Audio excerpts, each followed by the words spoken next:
మీ channels ముందే నేను చెప్పడం జరిగింది, ఈవీఎంల ప్రాబ్లం చేశారు, ఈవీఎంల ట్యాంపరింగ్ జరిగింది, ఈవీఎంలతోటే గెలిచారు అని నేను వాస్తవంగా మాట్లాడాను. అప్పటి నుంచి కూడా మాట్లాడుకుంటానే వస్తున్నాను. చాలామంది నాతోటి విభేదించేవారు, నన్ను ఒక ఏదో మాట్లాడుతున్నారు కారుమూరి అనేవాడు. కానీ ఇవాళ మీకు అర్థమైందా? ఇవాళ రాహుల్ గాంధీ గారు ఇప్పుడు మాట్లాడుతున్నారు, కానీ మా నాయకుడు తొలుగుండానే చెప్పాడు. తర్వాత మేము కోర్టులో కూడా వేసాం.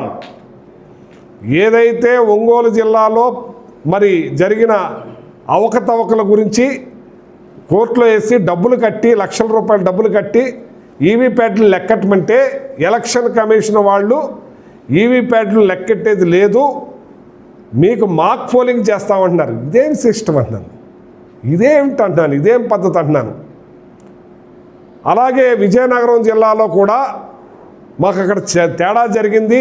ఈ ఛార్జింగ్ ఈవీఎంలతో ఇంత ఉంది, మా ఈవీప్యాడ్లు లెక్కట్టమని అక్కడ కూడా డబ్బు కడితే మాక్ పోలింగ్ చేస్తా ఉన్నారు. ఏంటి ఇడ్డూరం అని చెప్పి నేను అడుగుతున్నాను. నేను సుప్రీంకోర్టులో కూడా వేసాము, ఇప్పుడు నడుస్తూ ఉంది. సుప్రీంకోర్టులో కూడా వేసాము, నడుస్తూ ఉంది. ఇది మేము ముందునే గ్రహించాం. ఈ రాష్ట్ర ఈవీఎంల భోగోతాన్ని మేము మా పార్టీ ముందుగానే గ్రహించింది. దాని మీద డబ్బులు కడతాం జరిగింది. ఈవీప్యాడ్లు లెక్కెట్టమన్నాం, ఏమీ కూడా లెక్కెట్టకుండా దుర్మార్గంగా వ్యవహరించారు. ఇప్పుడు ఏ రాష్ట్రంలో ఆ రాష్ట్రంలో మరి ప్రతి ఒక్కళ్ళు కూడా దీని మీద మాట్లాడుతూ ఉన్నారు. దీని మీద జరిగిన అన్యాయాన్ని అంతటిని కూడా బయటికి తీస్తూ ఉన్నారు.